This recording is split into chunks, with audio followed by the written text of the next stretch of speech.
This is an Impact Studios production from the University of Technology, Sydney. Aboriginal or Torres Strait Islander listeners are advised that the following episode contains the names of people who have passed.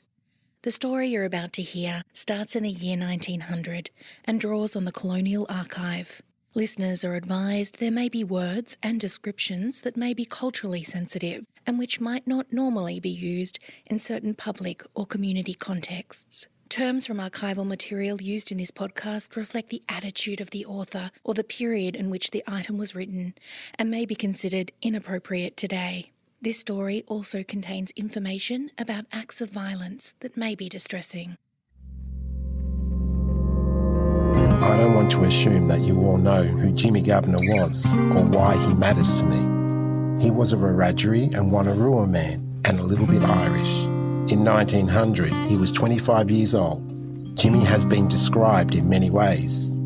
A bushranger, a serial killer, and even a freedom fighter. But none of these labels quite fit. Today, most people don't know who he is, let alone what he did. But there was a time when everyone knew his name. Because for a brief moment, his crimes paralysed Australia. On an unusually freezing night in July 1900, Jimmy Governor, his brother Joe and their friend Jackie approached the Morby family home in Breelong, a small town on Kamilaroi country on the western plains of New South Wales. Inside was a group of white women and children, and outside, Jimmy, Joe and Jackie were armed with a tomahawk, a heavy club called a nulla, and an unloaded rifle. There are different reports about exactly what was said when Mrs. Morby opened the door. But what we do know is what happened next. Mrs. Morby was struck in the head and neck 5 times with the tomahawk. Her 14-year-old son Percy tried to stop it, but he was hit so hard his head was nearly severed from his body. Mrs. Morby's 16-year-old daughter Grace escaped through the front window with her 21-year-old school teacher, Helen Kurz. They were chased and clubbed to death. 11-year-old Hilda was chased to a nearby creek and murdered. All told, 5 women and children died. The attackers slipped into the frigid night. The law wouldn't be too far behind them. And just like that, one of Australia's largest manhunts began.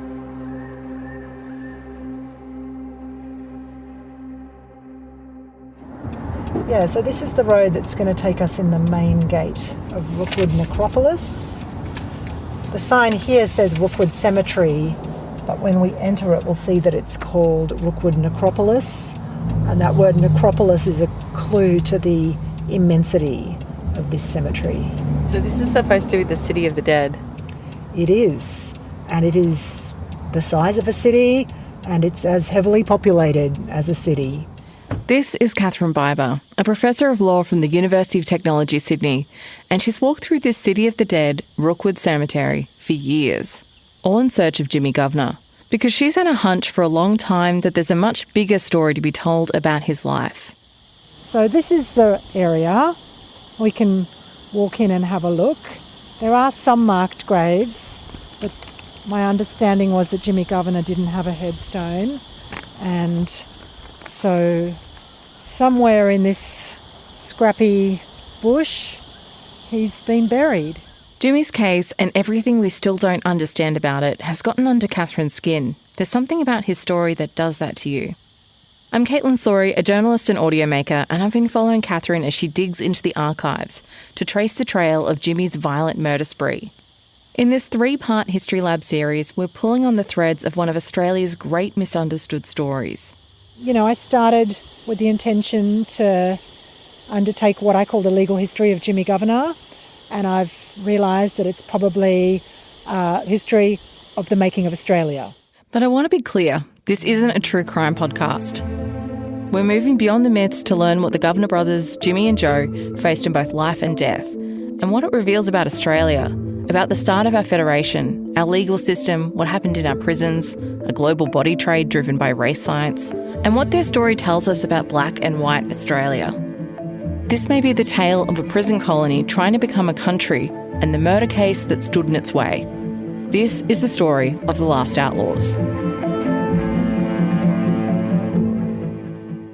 When did you first come across the story of the Governor brothers?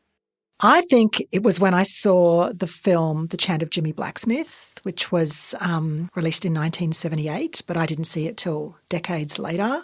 I was writing a PhD on Australian cinema, and that was one of my texts. And that film kind of stayed with me for a long time because I knew in some way that it was based on a true story, and I was kind of shocked by that.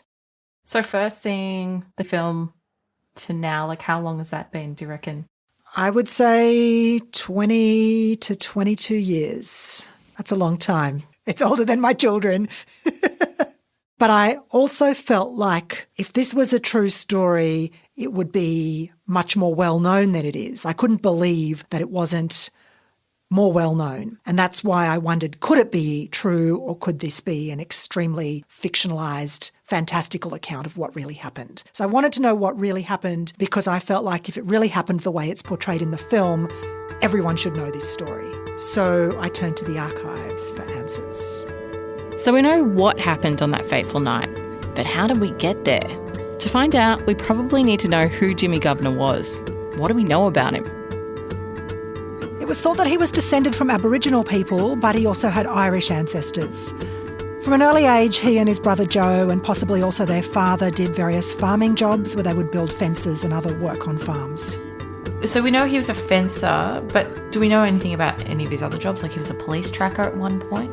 Yeah, that's true. He was a police tracker. There were no roads, there were no communications, and the landscape was something quite unfamiliar to white people. And so they began to recruit Aboriginal people. But of course, quite soon afterwards, police trackers became used as a tool of policing Indigenous peoples. Jimmy had found ways to exist in the colony until he did something quite radical for frontier Australia. And so he was in his early 20s when he met and married a white woman, a white teenager really, called Ethel Page. They already had a small baby and she was already pregnant with a second child. So the archives were able to tell us that Jimmy married Ethel and they had a growing family. But Catherine knew to better understand Jimmy's past, she needed to find a link to Jimmy's present. So it was a Friday afternoon and by the time we got there it was quite dark. And, you know, when you arrive at an unfamiliar place in the dark, especially somewhere out in the bush, we didn't even know if we were in the right place. Catherine and I headed down to the south coast of New South Wales, to one of those tiny towns that's really just a petrol station on the side of the road. I was really anxious or nervous because I felt like I was finally going to connect with someone who really owned this story in a personal way. It seemed very important to be respectful, to be consultative, and so I wanted to hold on to that fact that this was not my story, this is not my family, and this is not my project to play with. It's not a toy and it belongs to another family. Now, I am the great-granddaughter of Jimmy and Ethel, and as I speak about him, I want to be able to let people know that he was a real person. This is Loretta Ethel Parsley, a Walbunja elder and custodian of country. She's a direct descendant of Jimmy and Ethel Governor and the family historian. We're at Loretta's home, which sits on 67 acres of sprawling landscape that she calls Middle Earth. Ninjawa Mujingal, I'd like to welcome you to the traditional lands of the Walbunja people. Pay our respects to elders both past and present and acknowledge that we are on country and that when we leave, all we leave is our footprints. And we're here today to honour an ancestor. We settled into an outdoor table with homemade damper and lily-pilly jam. Well, how's the damper? It's delicious. Mm-hmm. A lot of what Loretta tells us about Jimmy lines right up with the archives, but has a depth we hadn't heard before. Well, from the aunties, and obviously they'd spoken to their mother, who was married to Jimmy, and that he was quite athletic and he played cricket and he was really handsome. He was out there in the community because he had the status of being a black tracker, the status of being married to a white woman. He did everything that most Aboriginal people of that period of time would never even consider. So to him, he was as equal to other people, regardless of skin colour. He was able to walk proudly in a community, and yet something happened. He was walking in the two worlds, but he fell in love with a non-Aboriginal woman. And that changed everything. In 1900, an Aboriginal man providing for his family wasn't easy. Many Aboriginal people had been pushed onto missions. Jimmy was working for the Morbies building fences. That is a skill, putting a post into the ground, to be able to dig it. We wouldn't have had excavators or post hole diggers. It was all physical work. So you had to be strong. Jimmy wasn't doing it alone. Catherine Biver tells us his little brother Joe was living with them and helped Jimmy build fences. I think he was probably about 2 years younger than Jimmy Governor. We don't really have any records in which he speaks or in which his thoughts or even his existence is recorded in any meaningful way. He had travelled around where he could find work, and he was living with Jimmy Governor and Ethel at the time that the Morby family members were murdered. Loretta reminds us that there was another Aboriginal man camping on the Morby property with Jimmy, Ethel and Joe, Jackie Underwood, and they all went on the run following the murders. They were considered dogs because they'd murdered, and natives were allowed to be killed and shot at any time. That was the expected thing. But then they had to be smarter. They had to think smarter on the run. In the first 6 days of being on the run, the newspapers report that Jimmy and Joe Governor continued to kill in 3 separate attacks. 2 men, a woman, her young child and her unborn baby. Newspapers label them revenge killings. This is a new feeling for white Australia. The tables have been turned. The white man was the one being hunted. The Singleton Argus, 2nd of August 1900. Several schools are closed. Everyone is armed. Above all is a feeling of impending calamity or the arrival of news of a fresh horror. A month later, Singleton Argus. Houses were empty. Dogs were dying on the chains and cows were sick with milk fever.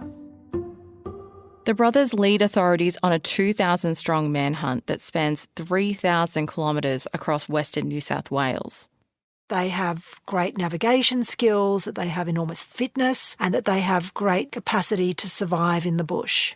Just to see that landscape and to see the scale of the distances involved between different places, because you can look on a map and go, oh, from here to here, that's 200 kilometres, and you think, okay, you can drive that. But that's a pretty long drive on not great roads. But imagine in 1900 in winter with no shoes on, walking that distance or running that distance. Ethel Governor is captured in the early days of the chase, and Jackie Underwood within the first week. At the inquest into the Morby killings, Ethel gives a statement. She says that Joe is innocent. Jimmy had forced Joe to go on the run, saying, "Joe, you have to come with me or I'll take your life. We are bushrangers now." Loretta says it's likely that Joe would have followed Jimmy's lead. He would have followed Jimmy to the end of the earth. Joe was Jimmy's brother, and Jimmy was the leader. Being the older brother, he was the leader in the family, and Joe followed Jimmy. With the newspapers reporting a death toll totalling 9 and Jimmy and Joe still on the run, the question that remained was, what sparked the murders? Relying on 120-year-old sources can make facts murky, but often they're all we have, like Ethel Governor's account of what went wrong between the Governors and the Morbys. She testifies that Mrs. Morby and some of the other women and girls in the household had said she'd thrown herself away by marrying a blackfellow, suggesting that she could have done better. Ethel said to him that she was being taunted by the Morbys. Why waste your time on a blackfellow, you know? She lived nowhere other than with the Aboriginal people. So she was considered no better than them in the establishment eyes. So when you get the two cultures that come together, petrol and matches I call it, but when you've got two people who don't see that conflict because they're having a baby, they're in love. This is a story Auntie Loretta knows all too well. These two decided to challenge the establishment, the same as Trevor and I have. Loretta met her husband Trevor when she was still a teenager. They fell in love, got married, and had to face the realities of being an interracial couple in 1970s Australia. Because we were married in 1975, Trevor and I. So we were experiencing the racial establishment of Aboriginal people not being allowed into pubs, the social injustices. So I was asked to leave. So I wonder how many times Ethel and Jimmy were in a situation where people said, this is not acceptable. You are black, she is white. Being taunted, of course you go and talk to your husband. I would, because that's what you do. You talk to your partner. So was it racial abuse that made Jimmy snap? Catherine Biber says something else had happened not long before. It's hard to absolutely know what really sparked the first of the homicides, but there was an argument, and we know that the relationship between Jimmy Governor and the Morby family was an employment relationship, that Jimmy and his family lived on the property. Jimmy was employed to build fences on the property, and in exchange he would receive payment and rations. There was a citation from the Daily Telegraph interview from the 24th of July 1900 where Mr. Morby said that he rejected 100 of the posts out of the 1,000 that were laid in the line of fence and offered to pay half price for them and then use them. But also in this article, Jimmy and his family owe Mr. Morby some money. So it's like whatever Jimmy is doing for work is not really keeping the family afloat. What do you make of that? Yes, it's shocking that you can work so hard and still be in debt to your employer. I think that says a lot about frontier relationships between colonial settlers and Indigenous people on the frontier. Sitting around the table at Auntie Loretta's, she was excited to show us something Jimmy had made with his own hands. To people, it's just a bit of wood, you could throw it on the fire, but it's more than that to me. Loretta has an original fence post made by Jimmy. It's been sitting wrapped in newspaper for over 20 years, the same amount of time that Catherine has been researching this story. So how did Loretta come to have the post? That's my little secret women's business.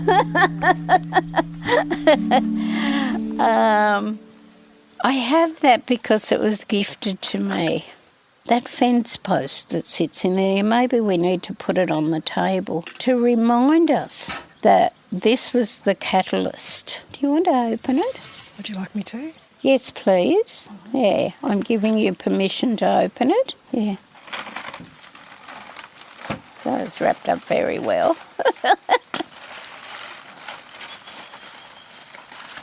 And I was waiting for one day that it would be unwrapped, and this is the day. This is one part of the post that Jimmy, had put into the ground. So you can imagine going out working, putting in fence posts for a family. And when you work, you expect to be paid. But they said it wasn't good enough and that he didn't deserve to be paid. He'd snapped. And the brain does. If you're deprived of food, things happen in your brain. Yeah. And he didn't just have Ethel. He had his brother, and he would have had his sister and his extended family. A lot of mouths to feed, a lot of commitment, and a new baby, another mouth to feed. Can I ask you another question about this post? Because I've been listening to you talk about its significance, that it symbolises his labour and injustice. But this is also a physical thing that was made by your ancestor. He touched it, he worked on it. And I wonder if that's also significant for you, that he made this. Yes, and that's why I kept it wrapped for so long. It's been there and it's sat, but it still is something that my great-grandfather had worked with his fingers and his hands touching that, and that's why I asked you to open it, because you need to connect with this story. I've connected with this story for a long time. You're coming on this journey through me and Jimmy's memory and Ethel's. It's the year 1900. Weeks become months, and the Governor brothers remain on the run. Newspaper reports suggest the police are out of their depth. A stockman on the hunt for 81 days describes the chase. The Singleton-Argus, 18th of October 1900. In one place it took us 5 hours to get to the top of a mountain. The horses frequently got hung up in the vines. We were for 3 days living on nothing but flour and water. The newspapers claim that the Governor brothers spent time writing notes taunting their pursuers. I am a bushranger. He who sees me first gets hell. Put this in the Sydney Mail so they can all see it. Sub-Inspector Cameron, Dubbo. I know you had 150 police at Woollahra and 35 men at Golgong. I was reading all that news. Signed, Jim Governor. You dog. I shoot you. We will have your scalp. Jimmy Governor. And with that, the legend of the Governor brothers took on a life of its own. One report stated they were observed walking on the top wire of a boundary fence in the early dawn. The Governors could run for miles on the steel ribbons of the railway line with no sign of their passing. So every time somebody's hut is robbed, every time somebody's horse is stolen, the Governor brothers are thought to be responsible for it. And every suspected sighting, every clue, every rumour is being published in local newspapers. And as time passes and as the Governor brothers elude capture for longer and longer, that narrative sometimes becomes almost like a comedy of errors, because we send out these soldiers in their crisp uniforms who don't know how to camp, they don't know how to ride horses properly, and these people are just going to outsmart us. With Jimmy and Joe on the loose for 3 months, pressure is put on the New South Wales government to bring an end to the manhunt once and for all. And so this case makes it all the way to the desk of the New South Wales Attorney General, Bernard Wise, who as the most senior law officer in the colony was responsible for bringing the Governor brothers to justice. You know, until the Governors were brought to justice, the colony would be a lawless place. But of course also what's looming is federation, the making of a new nation. This would have been a challenging situation for any lawmaker, but even with his status as Attorney General, Bernard Wise still felt like he had something to prove. His father died and left the mother with hardly any money. So he was very lavishly educated, but always as the poor boy.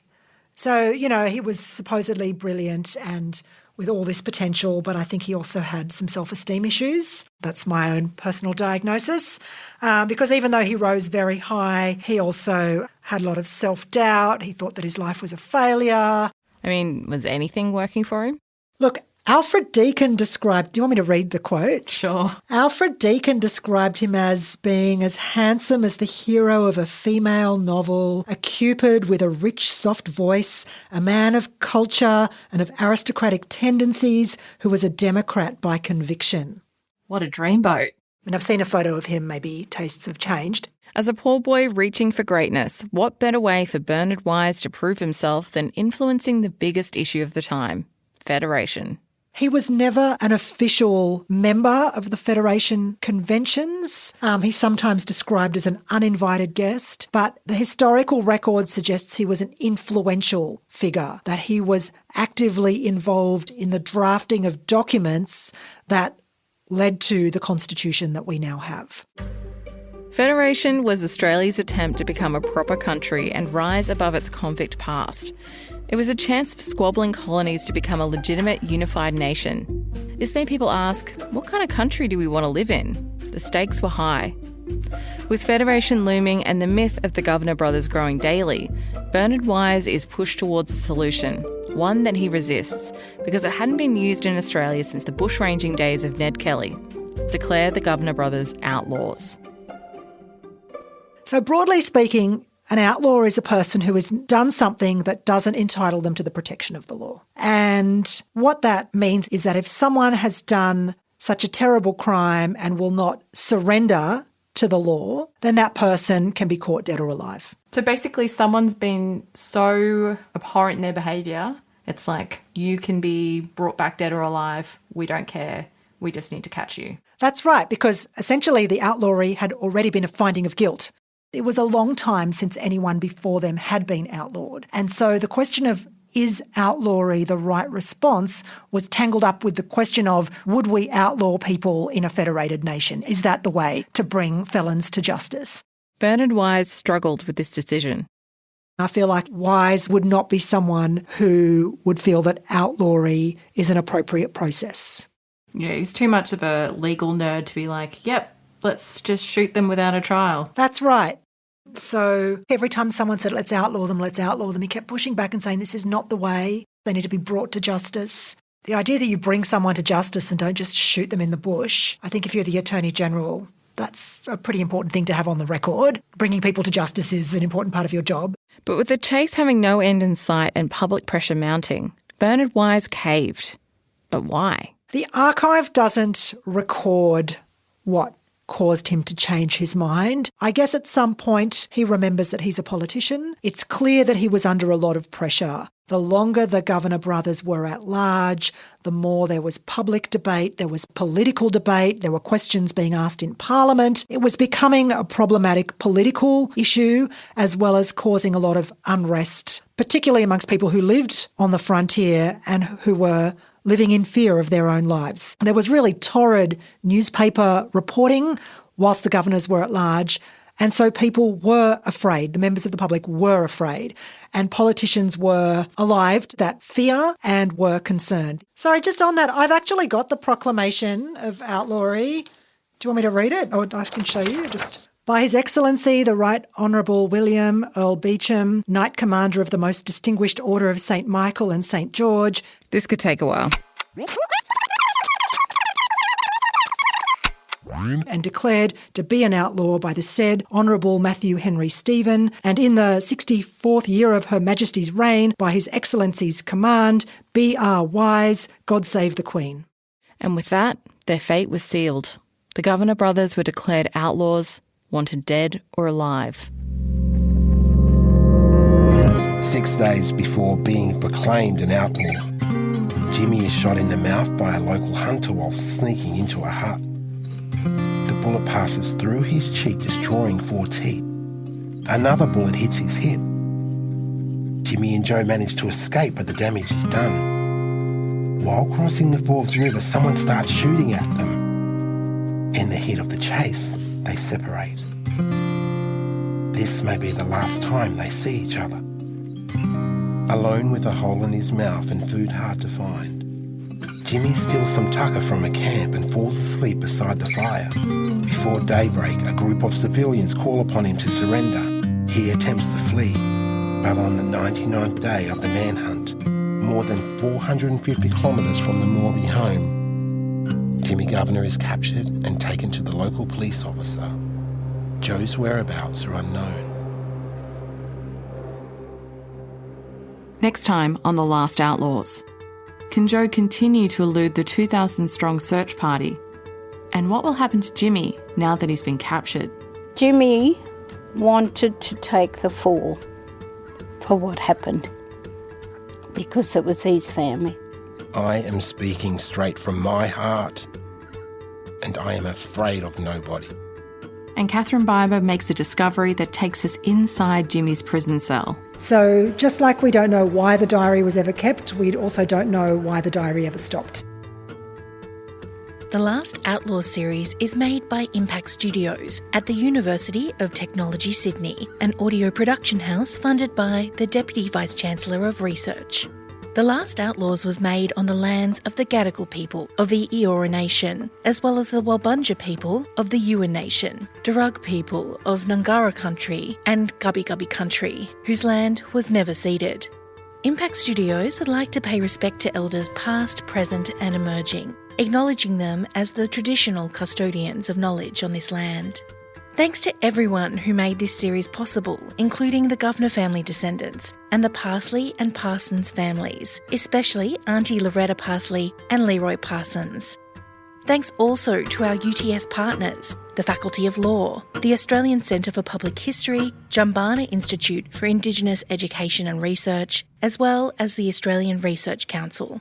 Our wonderful Chief Investigator is Law Professor Catherine Biber. And of course, the team at Impact Studios. Caitlin Sori is the host, writer and senior producer. Frank Lopez, writer, senior producer, composer and sound engineer. The role of narrator was voiced and co-written by Leroy Parsons. Alison Chan was our producer, researcher and fact-checker. Ben Vozo is the digital communications manager. Belinda Lopez is our editorial advisor. Thank you to our cultural consultants at Jumbana, Institute for Indigenous Education and Research, especially Professor Darryl Rigney and Distinguished Professor Larissa Barrett, as well as Dr. Lyndon Orman Parker, an honorary senior lecturer at the Centre for Heritage and Museum Studies at the Australian National University. Additional production by Ryan Pemberton and additional sound supplied by Camilla Hannon. Additional sound engineering by Martin Peralta. Jake Dzinski from Studio Hackett created our incredible digital artworks for the series, and original artwork, Blood on His Hands, Cleansed by Salt Water, was supplied by Auntie Loretta Parsley. And there are many minds that made The Last Outlaws possible. A big thank you to everyone we spoke to and those who answered all our fact-checking questions, including Jimmy Kyle, Dr. Katie Gilchrist, the New South Wales State Library, Laurie Perry, James Wilson Miller, Sheila Johnson, the Gilgandra Local Aboriginal Land Council, Dr. Claire Britton, Deborah Beck, the National Arts School, Nathan Sentence from the Australian Museum, Dr. Murat Kekik at Ainsworth Interactive Collection of Medical Pathology, and Emeritus Professor Paul Turnbull at the University of Tasmania. Thanks also to the deadly team at T-Bar. In the Darwin studio, Lee Hewitt, Brendan Barlow and Bernard Namok. Voiceover artists are Andrew McRae and Tom Allenson. The executive producer of Impact Studios is Emma Lancaster. Managing directors of Impact Studios during production were Associate Professor Tamsin Peach and Associate Professor Anna Clark. Thanks for listening.